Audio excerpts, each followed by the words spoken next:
The conference room went silent when Ethan Blackwood slid the folder across the polished mahogany table. Inside was a photograph, grainy, pulled from airport security footage, of a young woman with dark hair and exhausted eyes, kneeling beside a stroller. "Find her," he said simply. His head of security blinked. "Sir, this was taken 14 months ago. We don't have a name. Then start with what we have." Ethan's voice carried the quiet force that had built a tech empire. "I don't care what it costs. Find her." 14 months earlier, Lily Morrison's feet were numb. She'd been standing since 4 a.m., first the subway platform, then the airport shuttle line, now gate C-47 at JFK, hour 6 of an 8-hour shift cleaning terminals. Her lower back screamed. The woman who'd hired her for this flexible work opportunity had failed to mention it meant scrubbing bathrooms during holiday travel season for $14 an hour. She was 24 years old. She had a degree in music education that meant nothing without teaching certification she couldn't afford. She lived in a Bronx studio with 3 other girls, worked cleaning jobs and weekend retail, and sent every spare dollar to her father in Ohio for the medical bills that never stopped coming. The gate area reeked of Cinnabon and desperation. Flight delayed 3 hours. Passengers slumped in chairs, scrolling phones, radiating irritation. Then the crying started. A little girl, maybe 2 years old, strapped into a stroller near the windows, screaming with that particular toddler fury that suggested hours of patience exhausted. Her father stood beside her, mid-30s, expensive-looking in that effortless way Lily recognized from her boarding school scholarship days. Dark suit wrinkle from travel. Phone pressed to his ear. Jaw tight with stress. "I understand, but the Hong Kong deal can't wait."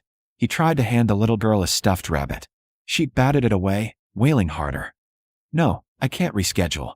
My daughter is fine. She's just tired." The little girl was not fine. She was red-faced and hiccuping, the kind of meltdown that would last hours. Around them, passengers shot poisonous looks. Lily should have kept walking, should have finished her bathroom rounds and stayed invisible like she'd learned to do. But the little girl's face, scrunched and desperate and so tired, reminded her of the kindergartners she'd student taught before money ran out. She found herself kneeling beside the stroller. "Hey, sweet pea." Her voice came out gentle, instinctive. "That's some powerful crying. You're really good at it." The little girl paused mid-scream, confused by this new person. "I bet you're so tired," Lily continued softly. "Flying is exhausting. And boring. And everything feels wrong, doesn't it?" The father had stopped talking, phone lowered, watching her with sharp gray eyes that missed nothing. "My name's Lily," she told the little girl. "What's yours?" The girl stuck her thumb in her mouth, considering. "Sophie," she whispered around it. "Sophie, that's such a pretty name." Lily smiled. "Sophie, can I sing you something? My mom used to sing it to me when I couldn't sleep." Sophie nodded, still hiccuping. Lily took a breath and began. "Hush, little baby. Don't say a word. Mama's gonna buy you a mockingbird." Her voice was quiet, but true. Years of choir, of voice lessons she'd worked summer jobs to pay for, muscle memory taking over. She sang the whole lullaby, then segued into Somewhere Over the Rainbow, watching Sophie's eyelids droop. By the third song, You Are My Sunshine, Sophie was asleep, thumb fallen from her mouth, breathing deep and even. Lily finished the verse and carefully stood, knees protesting. The gate area had gone quiet. People were staring, some smiling, most looking away now that the crying had stopped. The father was still watching her. Up close, his eyes were an unsettling shade of gray, intelligent, assessing, intense. "Thank you," he said quietly. "I've been traveling for 30 hours. I thought she'd sleep on the plane. But..." He gestured helplessly at the delayed flight information. "She's exhausted," Lily said.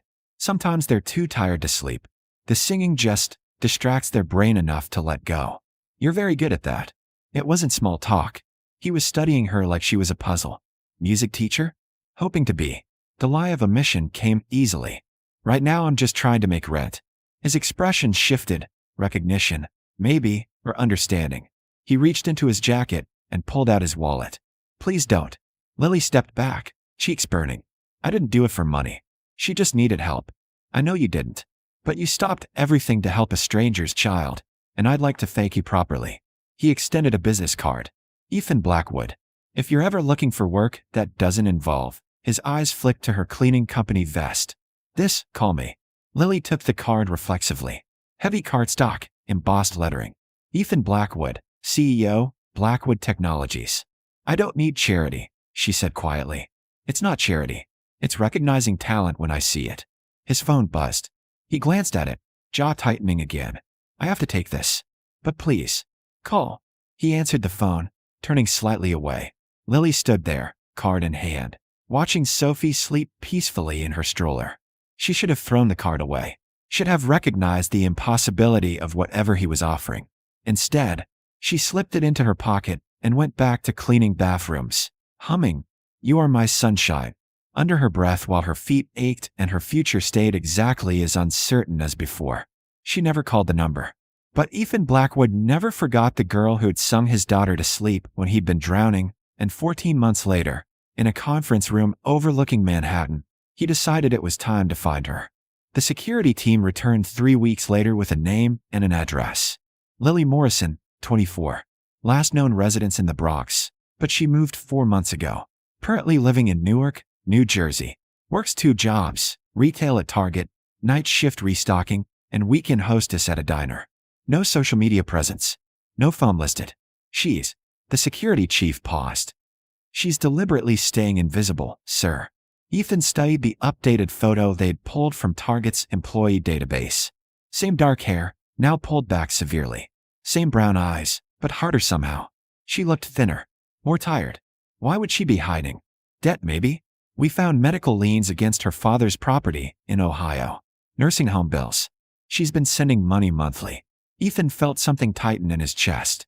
She'd been singing to Sophie while drowning in exactly the kind of quiet desperation he built his fortune to escape. Get me her work schedule. Sir, if I may, approaching her workplace might seem.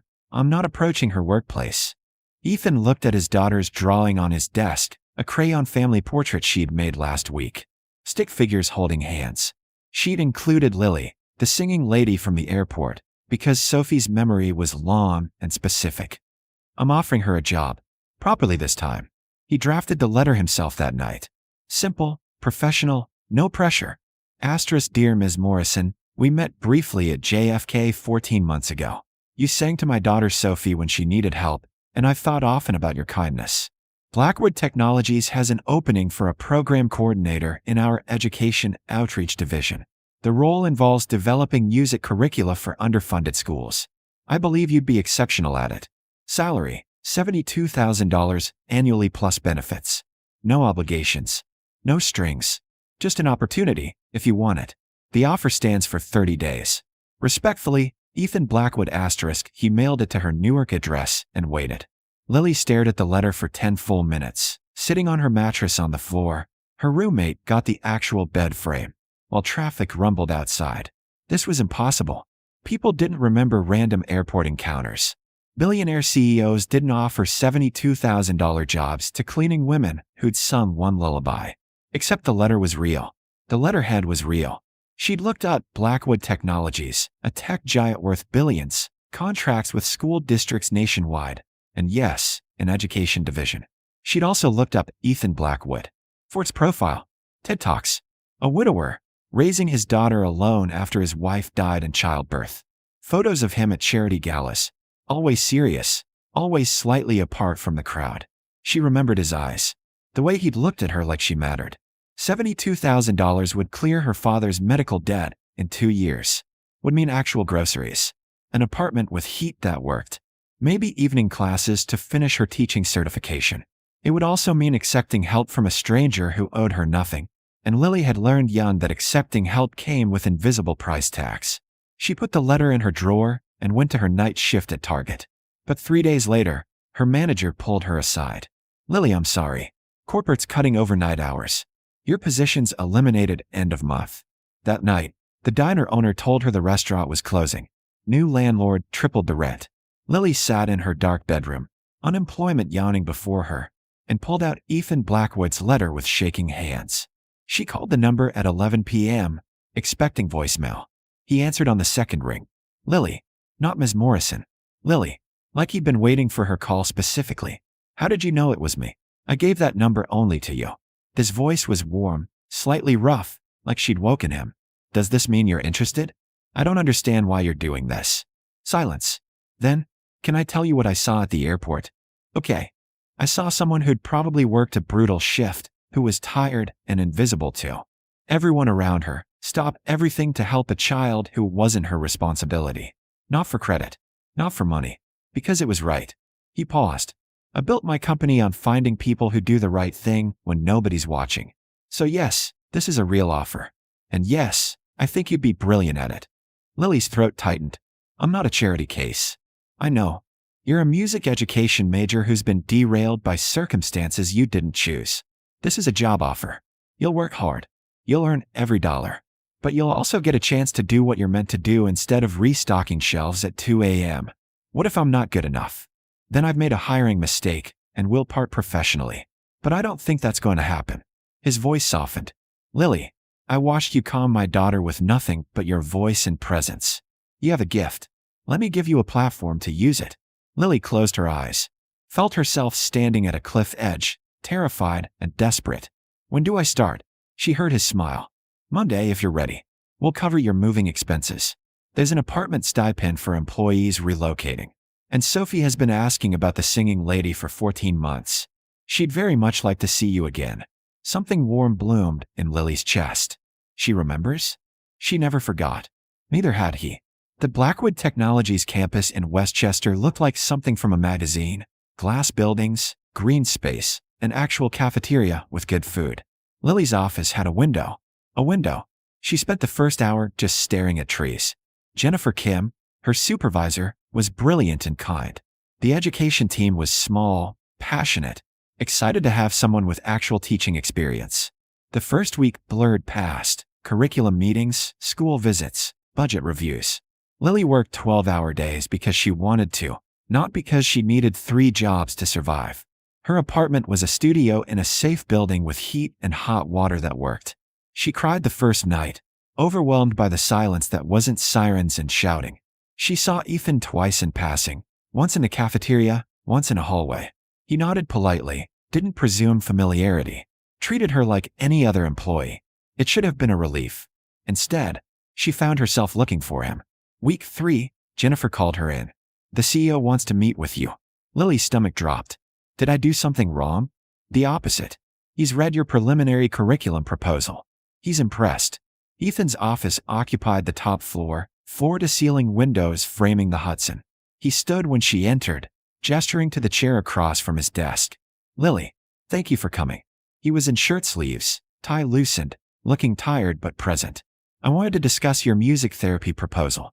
She'd written a section on integrating music therapy into special education programs, citing research about emotional regulation and development. It's ambitious, she said carefully.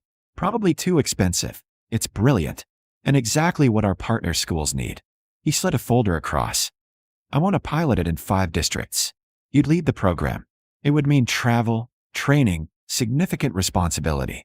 Lily opened the folder, saw budget numbers that made her dizzy. This is a $250,000 program. It's an investment in children who need it. And I trust you to build it right. He paused. Sophie has been asking when she can see you again. There it was. The personal, threading through the professional. I'd love to see her, Lily said honestly. She was special. She asks about you at bedtime. The singing lady who made her feel safe. His gray eyes held hers. You made us both feel less alone that day. I didn't realize how much we needed it until you were gone. The air shifted. Lily's pulse quickened. Mr. Blackwood, Ethan. Please. Ethan, I don't want special treatment. I don't want people thinking I got this job because you got this job because you're talented. You're keeping it because you're excellent at it. Everything else. He stood, came around the desk, keeping careful distance. Everything else is separate and only happens if you want it to. What's everything else? Her voice came out whisper soft. Dinner. Getting to know each other properly. Letting Sophie see you again because she lights up when I mention your name. Seeing if there's something here worth exploring. He smiled slightly. No pressure. No obligations. Just possibility. Lily thought about the girl she'd been 14 months ago. Desperate, drowning, invisible. She thought about the woman she was becoming. Valued, capable, seen. One dinner, she said. With Sophie. No pressure. His smile reached his eyes. Saturday. I'll cook. Saturday, Lily stood outside a brownstone in Brooklyn, holding a bag of cookies she'd stress-baked at 6 a.m. The door opened before she could knock. Sophie stood there in pajamas, gap-toothed and grinning. Singing Lady, she launched herself at Lily's legs. Lily knelt, hugging her, breathing in baby shampoo and joy. Hi, Sophie.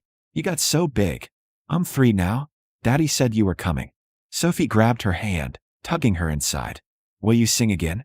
Ethan appeared in the hallway, casual in jeans and a sweater, looking younger and slightly nervous. Sophie, let Lily breathe first. They ate spaghetti, Sophie's favorite, at a kitchen table covered in crayon drawings. Sophie narrated her entire day, showed Lily her toys, demanded songs. Ethan watched with soft eyes, interjecting occasionally, letting his daughter shine. After dinner, Lily sat on the couch with Sophie curled against her, singing the same lullaby from the airport. Sophie fell asleep mid-song, thumb in her mouth, completely trusting. She never does that with anyone, Ethan said quietly, lifting Sophie carefully. Be right back. He returned 10 minutes later, settled beside Lily on the couch. Closed but not presumptuous. Thank you for coming. Thank you for finding me. Lily turned to face him. Can I ask you something? Anything. Why did you really look for me? The truth. Ethan was quiet for a long moment. Because that day at the airport, I was drowning. New client in crisis, Sophie melting down, 48 hours without sleep. I was failing at everything that mattered. Then you appeared and just helped. Asked for nothing. Saw us as people, not problems. He met her eyes. You reminded me that kindness exists. That people can be good just because. I didn't want to lose that. Lily's eyes stung. I was drowning too. I sang to her because I needed to believe things could be soft and gentle. That everyone deserves comfort. You deserve it too, Ethan said softly. Comfort. Gentleness. Someone seeing you. I'm not good at accepting help. I know, but maybe we could practice together. Helping each other. Being less alone. He smiled slightly. I'm terrified of this, if that helps. Dating with a toddler. Power dynamics. Getting it wrong. Also terrified, Lily admitted. But I like to try. Yeah. He kissed her then. Gentle. Careful. Asking permission with every movement. Lily leaned into it. Into him. Into the impossible possibility that she'd been rescued and had done the rescuing all at once. 6 months later, Lily's music therapy program launched in 15 districts. A year after that, she moved into Ethan's brownstone. Slowly, carefully, with conversations at every step. Sophie called her Lily Mama and sang constantly. 2 years after the airport, Ethan proposed in the living room after Sophie's bedtime. No grand gesture, just honesty. I love you. You make us whole. Marry me. Lily said yes, crying, finally believing she deserved the happiness flooding her life. At their small wedding, Sophie was flower girl, scattering petals and singing, You Are My Sunshine off-key. Lily's father attended, healthy and debt-free and beaming. Jennifer caught the bouquet. That night, Ethan held Lily close, city lights glowing through bedroom windows. Still can't believe you found me, she whispered. I never stopped looking. He kissed her temple. He saved us first. At the airport. I just wanted to return the favor. But Lily knew better. They'd saved each other. Him from loneliness, her from invisibility. Both from the lie that good people finish last. Outside, the world turned. Inside, a family built from kindness and second chances slept peacefully, Sophie dreaming between them. All 3 finally, truly home.